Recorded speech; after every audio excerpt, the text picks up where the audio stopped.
Young and talented heroine Anupama Parameswaran ప్రధాన పాత్రలో నటించిన లేటెస్ట్ చిత్రమే పరదా.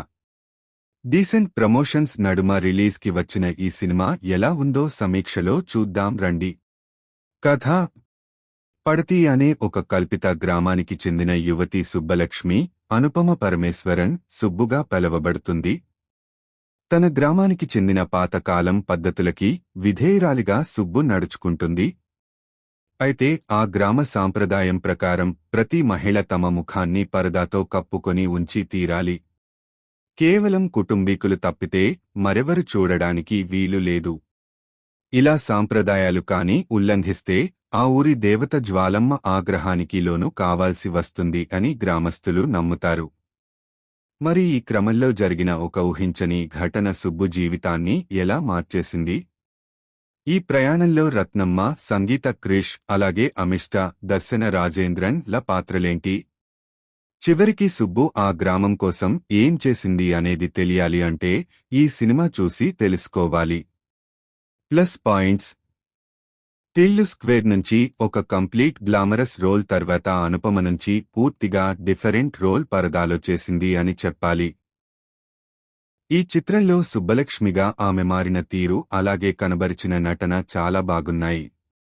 చాలా సింపుల్ అండ్ సెటిల్డ్గా అనుపమ తన పాత్రలో ఒదిగిపోయింది.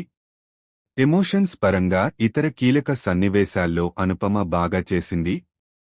ఇక తనతో పాటుగా మరో ఇద్దరు అమ్మాయిలు ఈ సినిమాలో హైలైట్ అని చెప్పవచ్చు. దర్శన రాజేంద్రన్ పాత్ర సినిమాలో కొంచెం ప్రత్యేకంగా కనిపిస్తుంది. ముఖ్యంగా తనకి అనుపమ నడుమ సన్నివేశాలు సినిమాలో వర్కౌట్ అయ్యాయి. ఆమె తన పాత్రలో చాలా కాన్ఫిడెంట్గా కనిపించడమే కాకుండా మంచి కామెడీ టైమింగ్ కూడా కనబరిచి ఆకట్టుకుంది. అలాగే మరో అమ్మాయి సంగీత క్రిష్ సినిమాలో ఎంతసేపు ఉన్నామని కాదు, ఉన్న కొంతలో కూడా ఎంత ప్రభావం చూపించాం అనేది ముఖ్యం అనే మాటకి ఉదాహరణగా చెప్పుకోవచ్చు. తన పాత్రలో సహజత్వం, అంతే సహజమైన నటన ఆమె కనబరిచి ఇంప్రెస్ చేస్తుంది. అలాగే సినిమాల్లో ధర్మస్థల ఎపిసోడ్స్ బాగున్నాయి. కీలక సన్నివేశాల్లో సంగీతం మంచి ప్రభావం చూపింది. మైనస్ పాయింట్స్: ఈ చిత్రంలో ఆది బాగానే అనిపిస్తుంది. మంచి కథ, అందుకు తగ్గట్టుగా సెటప్ బాగున్నాయి, కానీ నెమ్మదిగా కథనం ముందుకు వెళ్లే కొద్దీ పరిస్థితులు మారడం గమనించవచ్చు. ముఖ్యంగా పాత్రలు వాటిని తీర్చిదిద్దిన విధానం ఇంకాస్త మెరుగ్గా ఉంటే బాగుండేది. అనుపమ రోల్లో కూడా అంతే.